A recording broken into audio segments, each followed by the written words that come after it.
Hey, it's Matt Pinfield, and my guest on KLOS New and Approved is Chris Shiflett. You know him from the Foo Fighters, and he's got a new solo album coming out in October and a new single right now. But Chris, welcome to the show. It's good to see you. It's so good to see you, buddy.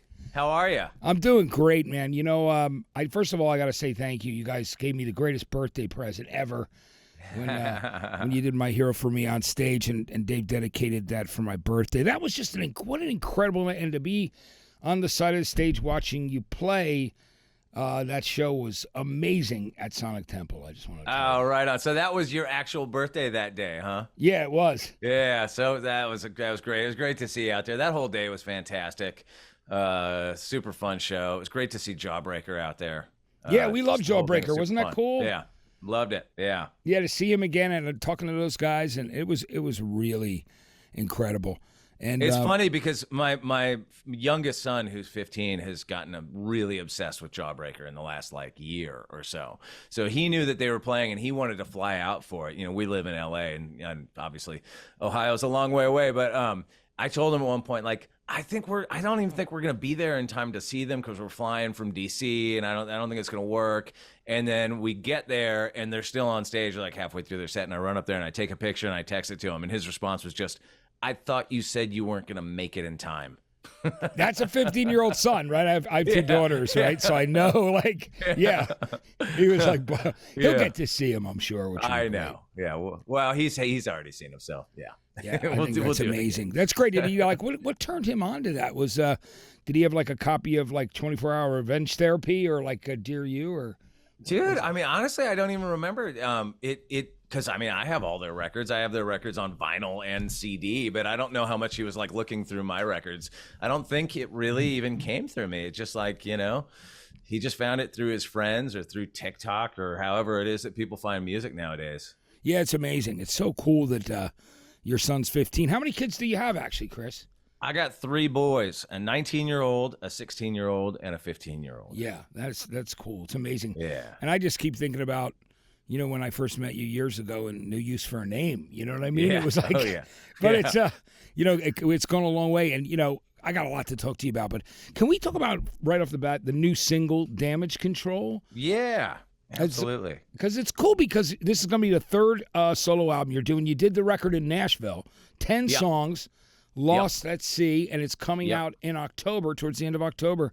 Indeed, yeah. It's exciting that you made this record and you're going to actually get to go back and tour the UK and Ireland again. Tell me about that. Yeah, so it's cool. So we put out a video with this new song. This is the 3rd song off the record that's come out so far, just in the last 5 or 6 months. And so what we did was when we toured the UK and Ireland in the spring, it occurred to me sort of halfway through it, we'd be watching the video footage on Instagram from every night to just kind of see how it sounded from the crowd and check it out. And I was like, we got to collect all this footage and do something with it, which we did. And we wound up making the video for it, and it's all from fan footage that people sent in, which was really sweet. And I think we're gonna get back over there around the same time next year as it stands right now. So maybe end of March, something like that. But I've been doing shows here and there, sort of between the cracks. And there's not a lot of cracks in the Foo Fighters schedule right now. But when we have a couple of weeks off, I'll go off and do a few shows. I got some shows coming up in August, but stoked to finally get this song out. Yeah, it's a little bit different, vibe wise than anything of my last couple solo records, and it's kind of sits in its own little thing even on this one, Yeah, talk about that, because your influences are so diverse. It could be Waylon and Willie. You said something about Kiss Alive too. I mean, there's a million records. Yeah. Obviously, you've loved so much music, and I think that's one of the things that's a thread through what's so great about the Foo Fighters and all the band members is just the diverse appreciation and love of music. But can you talk to me about that, and how that works in with the new music from this record? Well, with my solo records, when I made my first one called West Coast Town, it was the first time I'd gone out to Nashville and made a record out there. And I was kind of more in a mindset of, it's not like a pure country record or anything, but it maybe leans a little more that style than the ones that have come after. I think every time I make one, a little bit more of my like, you know, a little bit more Kiss Alive too seeps into it. You know? Which is such a great record. You know? And so I think of this latest one is really, it's a mishmash of kind of everything I love, and like you said, I mean, there's no, you know, when you play music for a living, you just kind of love everything and take bits and bobs and influence from kind of all over. But and Jaron that produced it, you know, Jaron from Cadillac 3 is the same way. He's got really wide tastes. So we weren't like, there's no guardrails on any of it. You know, there's nothing that you're like, well, we can't do that because that's too punk rock, or that's too rock and roll, or that's too this or that. It's just sort of all in there. Yeah, we got to talk about you coming up as a kid. So Santa Barbara, so you were born and raised around that area? Yeah. I was born there, lived there for most of my childhood, with one slight diversion for a few years out to Maryland when my dad got a job out there, but mostly raised up in Santa Barbara, and then moved to LA when I was like 18, you know, after high school, and like did that thing that everybody does, and moving down there with my band, and you know, we're trying to chase that big record deal or whatever that never happened. Yeah, but it was cool. Weren't you in a band too with the guys from Sugar Cult? A couple of those guys at one point. Yeah, with Marco from Sugar Cult. I mean, we grew up together, and yeah, our high school band. He was a grade younger than me, so he came down to LA like the year after me and Luke, who's the singer in our high school band. But yeah, I mean, me and Marco have known each other for a long time, and grew up going to shows together and making music, and have played music here and there, you know, a million times over the years. Yeah, Marco DeSantis is such a great guy, man. I just oh yeah, I can't help but love that guy. You know what I mean? Did he pay you to say that? Because he's sneaky like that. No, he did not. Believe it or not, he's just like, it's funny. We have this mutual appreciation, as you do, for so many albums and styles of music and things that we get in these conversations about. Sure. He's just, every time I run into him, he's just he's just such a cool guy. So Marco amazes me because he, unlike me, he still has like the fire in his belly to go. Like he's the dude that'll be like he'll hit you up on like a Sunday afternoon, like, dude, I got tickets to the Wasp show tonight. Like, let's go. I'm like, are you kidding me? I'm like, I'm in bed already. Are you crazy? Yes. Especially on your nights off, right? Yeah, exactly. When you're not traveling, which is amazing. Yeah. What was your introduction to guitar and to music? What were the things that you were listening to when you were a kid there in Santa Barbara? What really turned you on into your everything? Like, you know, my introduction to music and guitar playing was through my older brothers, who are both players and music fans, and so we were like super like music centric in our house. That was our sports, you know. We just loved music, and that was it. And it was just everything, you know, that you can imagine kids in the late 70s or whatever into the 80s listening to. It was the Beatles and the Stones and Sabbath, and you know, eventually Motley Crue, and you know, just all the stuff. It's amazing too. And then of course your one brother played bass for Face to Face for a while too, right? Oh yeah, he still does. That's my brother Scott, and he's over in Europe on tour with Eagles of Death Metal. He's playing guitar with them. Oh, that's great. That's yeah. really cool to know. Yeah. So everybody in the family, my brother Scott he's a monster player. I think it's great. So tell me about you know, obviously, let's go back to when you ended up joining No Use for a Name, because you know, you came in around 95 or so, right? Yeah. So I moved. So I was living in LA from like 90 to the very beginning of 95. And then I moved up to San Francisco with my buddy Joey, that was the singer in a band called Lagwagon, and Lagwagon was on Fat Records, and Fat Records was based in San Francisco. So when I moved up there, I wound up getting a job at Fat for a minute, and that led to me joining No Use for a Name.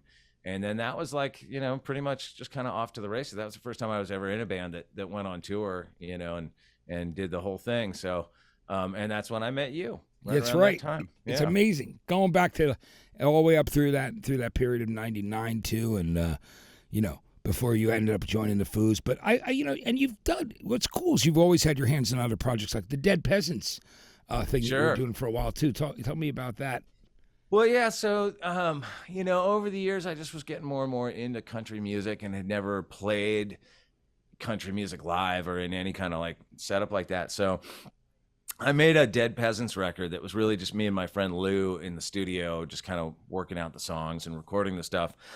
And when I went out to go tour that a little bit, I was just terrible at it. Like I couldn't wrap my head around how to kind of play that style, that vibe live.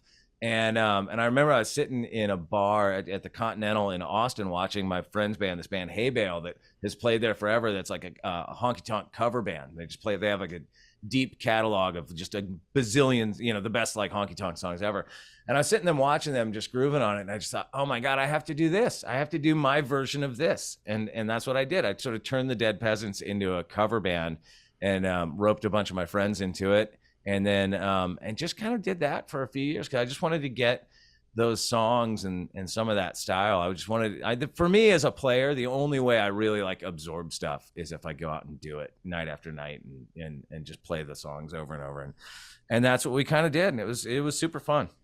And I love that you're getting to do the shows, to do tracks from this new record and the other two records you did before it too, which is cool. You got some shows coming up in Orange County, right? You got one coming. What are the shows that are coming up? So around the Southland is I'm playing the Belly Up down in Solana Beach on August 24th. Great. I'm playing Venice West the next night, August 25th. Have you been to that club, Venice West, out in Venice? No, but everybody's talking about it. It's pretty new, and people say it's great. It's a great room. I played there back in December, and it was super fun. So I'm going to play there on the 25th, and then we go up and play up in Bakersfield the next night on the 26th. And the weekend before that, I'm playing Novato, Half Moon Bay, and Santa Cruz. Wow, so that's great. So you get a good tour in around that time. Yeah, cool. Yeah, it's my West Coast tour, which I think is great. How great have the shows been? I mean, Sonic Temple was fantastic, and I just love some of the cool stuff you guys have been doing. With the Foos recently, like playing Glastonbury, the surprise set. So were you you guys were on the train going in there to make sure that you tell me about that? Yeah, we took a train out there. Yeah, it was great. What station? We left out of Piccadilly, which is fantastic because I had my wife and my kids with me, and they've got like all the Paddington stuff there, and it's and my kids are a little old for that now, but we still get it's still cute and fun. So yeah, it was great. It's great being out there. It's great playing a festival like in the daytime. It's been a minute since we've done that. It's cool. Yeah, I'm sure that was fun, especially surprising people as you did there. Yeah. Yeah. And you also the gig that you did in Montreal, that was a place that they haven't had a live show there in like 20 years or something like that, because you guys played in like 2003 there, right, with the Foos. That's a good question. It's funny because I know we played there a long time ago. I honestly don't remember the venue. Like I don't remember the gig, and I'm usually pretty good about remembering that stuff. So I don't know if it was right before I joined. I think it was when I was in the band. But that room is great, and it was super fun. Great crowd up there. Montreal is just such a great rock and roll town. It is. I love. Always has been. It's awesome. I mean, the people there have always been big fans of rock. So when you talk about like the honky tonk and the country music you like, what kind of stuff were you? What drew you to country? Was it the outlaw country guys, the old guys? Was it the highwaymen? What were you into? Was it eventually? I mean, it was really the starting point for me was when I was in No Use for a Name, because Tony, the singer for No Use for a Name, was really into like Uncle Tupelo, and it was right about the time that Uncle Tupelo had broken up, and that first Sunvolt and the first Wilco records came out, and so that was kind of the jump off for me. And those albums are like, they're sort of equal parts Stonesy, Neil Young-y, kind of rock and roll music mixed with some country influence, and that just opened up the whole sound to me. And I always liked old country music, but I just never knew really where to turn. It just wasn't the scene that I grew up in. So but that kicked it off. And then I remember just asking some friends of mine, like my friend Kevin Smith, that now plays bass with Willie Nelson, but he was the bass player in that band Hay Bale that I was talking about. I remember one time asking him, like, I love old country music. I don't even know where to turn. Like, where do I start? And he gave me some recommendations. And of course that turned into like, going down the Buck Owens rabbit hole and the Merle Haggard rabbit hole and all that stuff. So, it's great when you get into something a little bit later and you just have like decades of music to try to catch up on. It is fun, right? I mean, I think that's one of the cool things about stuff that you didn't discover yet when you were a kid, and you go back with a different perspective, Yeah. Yeah. Well, I see it with my own kids. It's funny because I did the exact same thing with country music where I didn't know like what the cool thing you're supposed to listen to was. And so I would like, wind up buying like a greatest hits and listening to like the re-recorded version of Walking the Floor and thinking that that was the one that everyone was talking about, just stuff like that. In the same way that like, when my kids got into like Kiss or something that I grew up with, they're listening to stuff without any of the baggage that I have. It's just kind of pure. Just listening to it for just because they just are into it, so they don't know like no listen to like Strutter, not the album that came out in 1989 or what that all that stuff that is like hardcore music fans we kind of get. You wind up having a lot of baggage. Yeah, oh you absolutely do, and it's great to see kids react and to see your kids react to music and what they love. I mean, I think that's one of the coolest things there.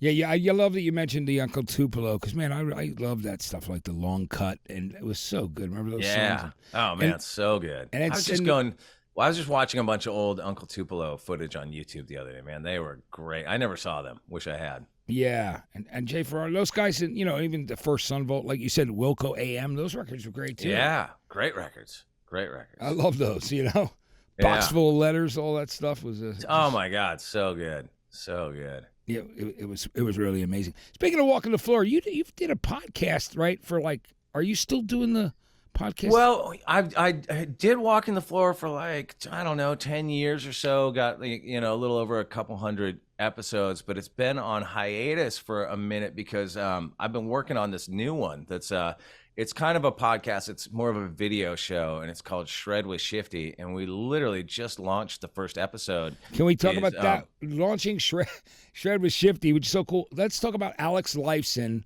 Yes. Teaching you the riff for Limelight. Let's talk about that. Yeah. So Alex Lifeson's my first guest on the show.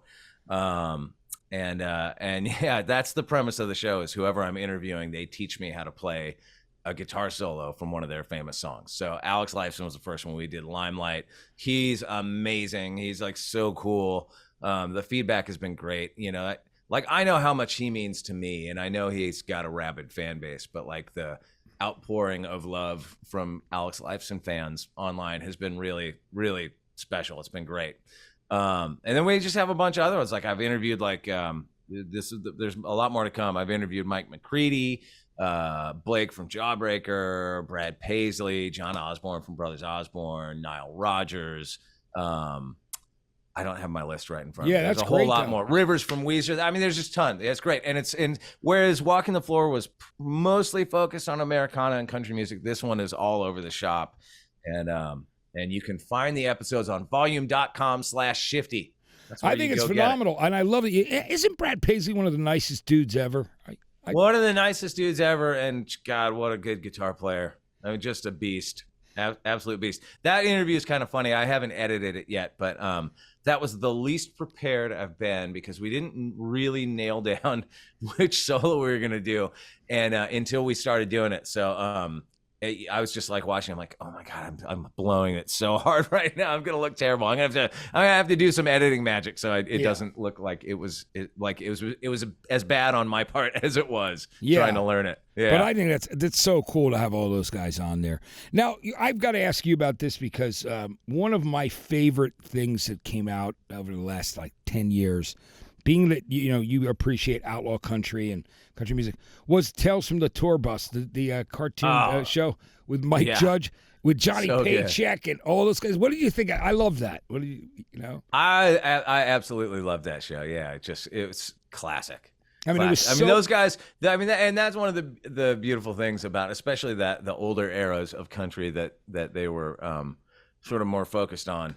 There was that thing of like it's presented to the world as this wholesome, kind of style, but really those guys were just the biggest. They were like partying harder than Zeppelin or whatever. They were all the time, like shooting each other, and I'm just crazy. It's I know that stuff with Johnny Paycheck walking back into the Hells Angels thing and picking up that kilo of coke when there was a bomb threat there, and then going back. They're just great moments. There's so many good moments in those cartoons. It's mind blowing how great. They're putting us modern rockers to shame. I tell you, we're all out there doing yoga and drinking smoothies. It's amazing. Not how Paycheck was living. Yeah, Johnny Paycheck, man. He got it together at the end, but man, he's somewhat of a hero of mine just because he was such a madman. I just after seeing that cartoon, I went back and listened to some more of his songs, like "Pardon Me, I've Got Someone to Kill," and which just won a title, right? Yeah. And then I'm the only hell my or what was that one? I'm the only hell my mom ever raised. Yeah, so good. Great. I love all great that. titles. Yeah, and I love that. Don't Take Her, She's All I Got. I went back and bought all those records, but I can't find that one record that they showed called Bars, Booze, and Blondes. I'm looking for that one. Because the title is so great. I think in the early days, didn't he get his start like singing harmony for George Jones or something? Yeah, he did. George Jones's band. Yeah, like singing. The guy was mega talented, but he definitely had a wild streak. He certainly did. He was great. So Chris, everybody is so excited about the new Foos record is phenomenal. I love the album, start to finish. Oh, thanks, man. Thank you. It's the songs are so good. They're so personal. They're beautiful, it's got everything. I mean, it's just one of my favorite records, and I'm obviously a huge fan of the bands and a lifelong fan of the bands. But I love this record. It's up there as one of my favorites. Awesome, man. Well, we love you too, buddy. Thank you. I just want you to know it was so great. And so it's been great on the road. It was so cool when you guys did the live stream and announced Josh as your drummer. It made sense, right? Because you guys have been friends with Josh for so long, and he's saved so many records. Even when I was an A&R guy, when people couldn't cut a drum part, I'd call up Josh. You know what I mean? And hire him. He was and he's just a great man. I love him. So talk to me. I mean, Josh is obviously an old friend. I actually played a couple shows with him so long ago in the early 90s in this band Green Thumb that I was in at the time. And somehow, because even back then, I mean, I don't know how, I was probably like 22 or something at the time. And even by then, he was already known, around as like the guy, he was like the drummer you wanted to get in your band or whatever. So somehow we convinced him to come do these couple shows with us. And I laugh about it with him all the time because I got hammered at one of them and fell on his drum set and knocked the whole thing over. And that was like the last time he ever played with us. and so after all these years, here we are playing again together. It's great. And over the years, I see him from time to time out on the road or what, I've crossed paths a million times, and he's fantastic. So yeah, it's great. Yeah, I love when you guys did live, you did the medley where you showed all the different things that he played on and did some Devo and some Puddle of Mud and some, who else was in that set? I think there were a few different things you did. Michael Bublé, man, come on. Yeah, Michael Bublé. I mean, he played, Bublé, which is amazing. But you guys would switch that up. It was always a fun part of you guys doing the introduction. Yeah, no, I mean, he's one of those guys that even if you don't realize, his drumming, and you've heard it from everywhere. It's great. Yeah. Is it fun? Is it fun getting out on and seeing how much love and passion everybody has again for the band on the road? Because I could feel it at Sonic Temple. I mean, there was not an empty seat, and I watched the festival all weekend, and it was the show where nobody left. Everybody stayed there till the very top, the last seat in the stadium. It was a really beautiful kind of unison of a unity of people together that were really just so happy to see you guys back and playing live. Yeah, it's great. It's just nice to have something fun to look forward to again, and to go out and do all the shows. Obviously, as you know, we have a long year or whatever of gigs ahead of us, and I don't want to go too much into it, but obviously the last couple of years have been rough, so it's just speaking for myself, it's just nice to have to just be enjoying and seeing the guys playing back again. Yeah, it's great. It's the greatest. It really is. So I got to ask you, you've gotten to play with a lot of people now that you're doing shredding with Shifty. Tell me, is there any guitarist in particular that you've not met since the Foo Fighters, or that you would love to collaborate with if you had a chance? Oh man, are you kidding? There's so many. Yeah. I mean, the first one that pops into my head is Keith Richards. I mean, I've never met Keith Richards or gotten to interview him, but he's probably at the very tippy top. But then you could also throw Mick Taylor and Ron Wood on that list too. I've never met them either. Would love to just to meet them and talk guitar with them. It'd be amazing. But man, so many. Willie Nelson would be cool. I've been trying. I know, like we've been trying to get Mick Mars to come on the show. I think that'd be great. I've never met Mick Mars. Love his playing. There's so many. Yeah, Yeah, Mick's got a new record. That's the thing coming about out. a show like this is like you never run out of great guitar players to interview.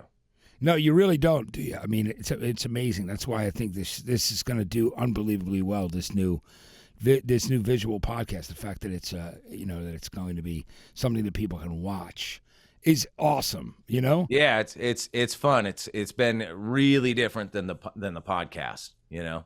Now, have you been shooting it in your studio, or do you go wherever they are? How have you been doing it? I've been doing it all remote. Yeah, that's the modern world. We do it over Riverside. So as I obviously this is going on the radio, so people aren't going to see it, but you can see me right now. This is my little Shred with Shifty man cave room that I put together to do the show. So this is the Shred with Shifty set, man. Yeah, it's looking good. Yeah, I got some guitars. We're doing it. Yeah. I think it's great, man. I couldn't be more excited about it.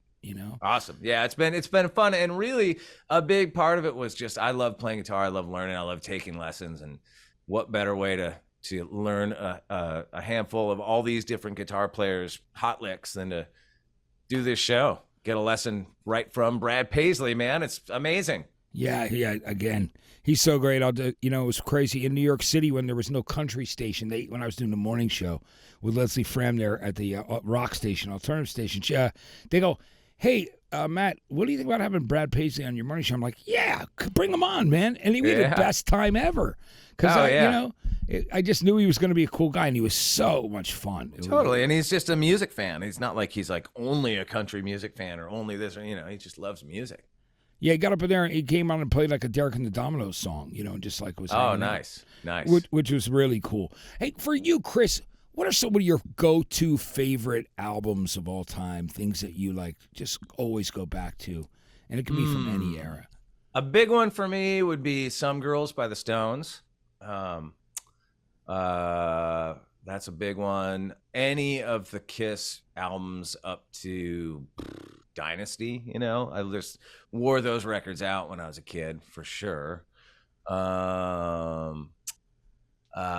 I said, like you could throw like the Buck Owens Capitol Years box set in there and the Merle Capitol Years box set. Both of those, worn those things out.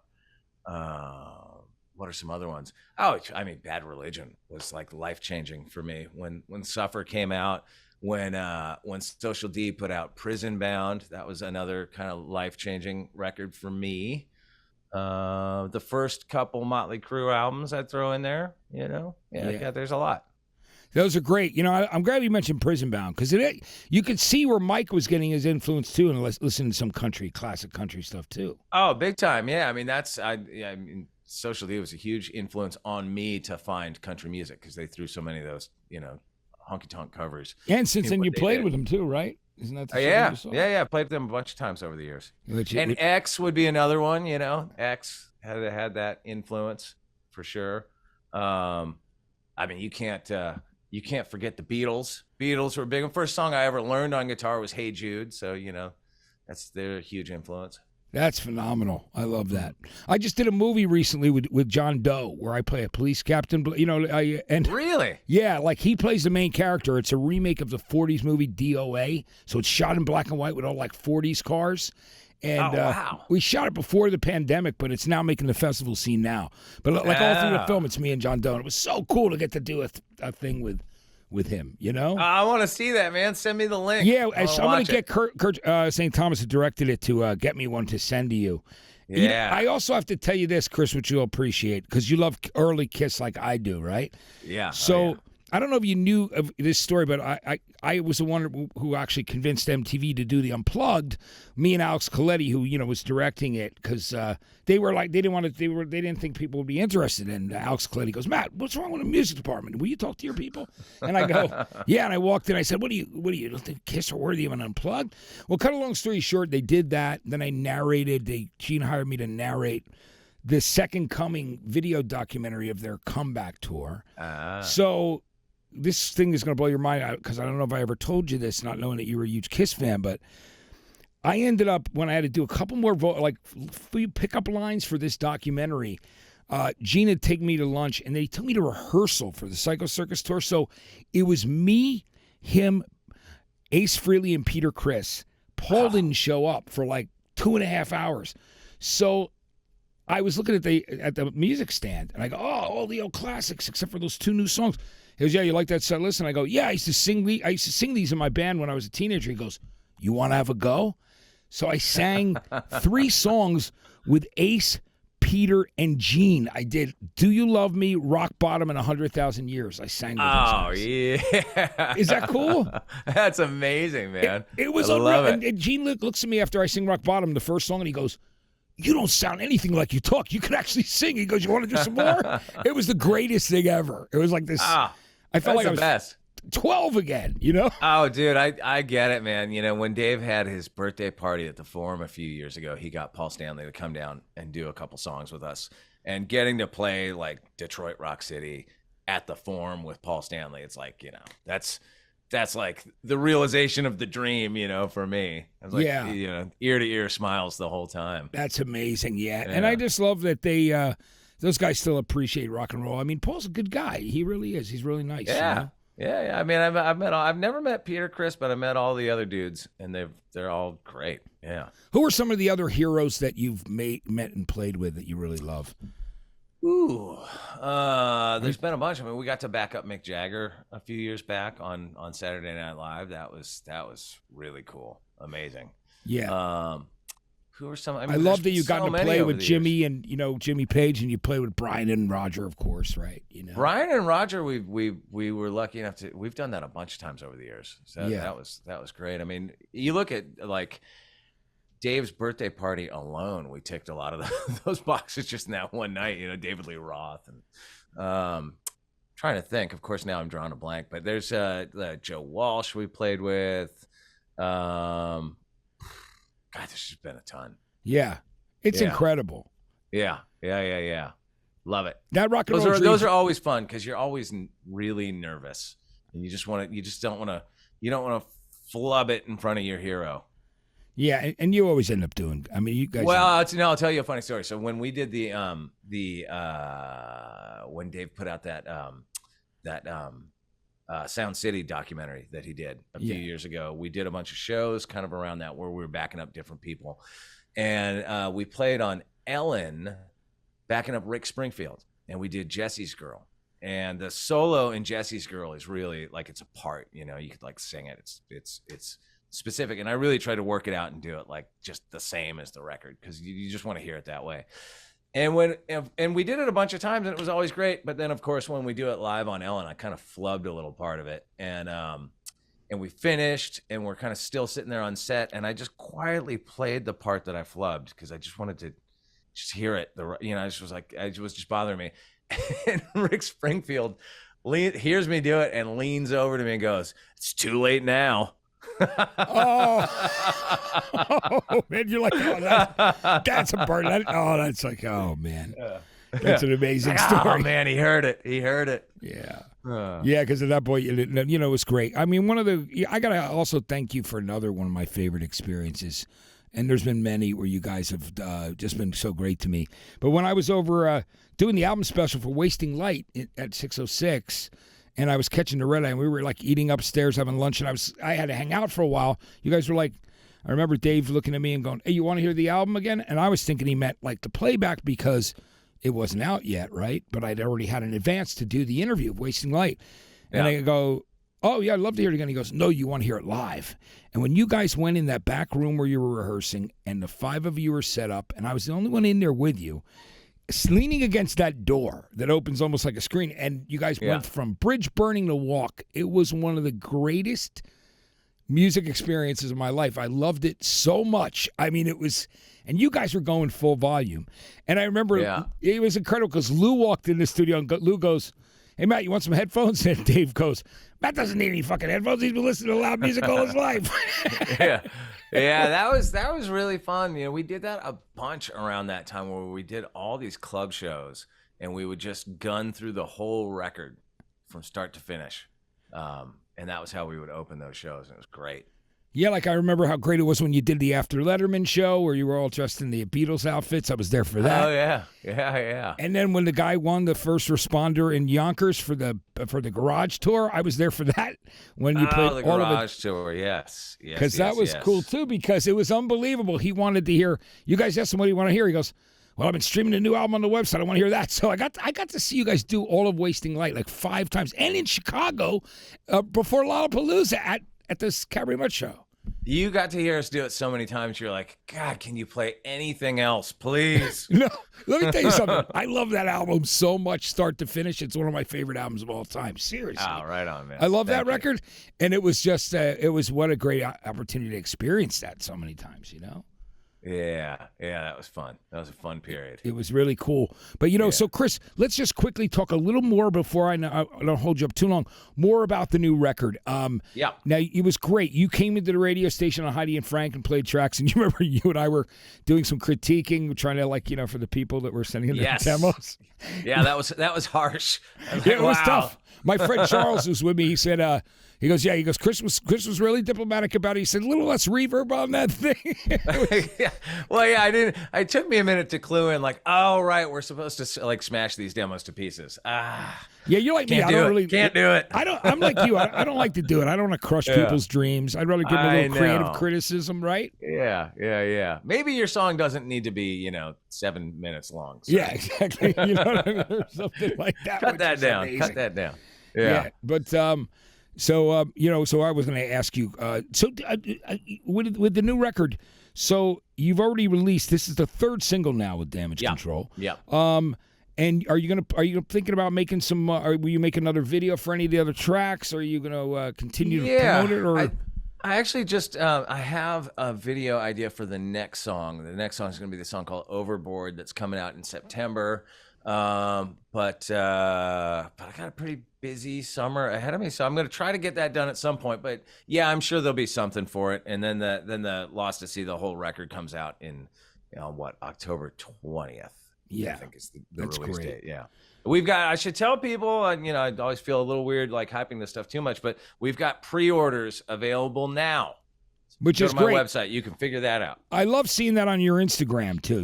It's great. Right, it's up there, and following you on there, and I'm like a carnival barker on my social media these days.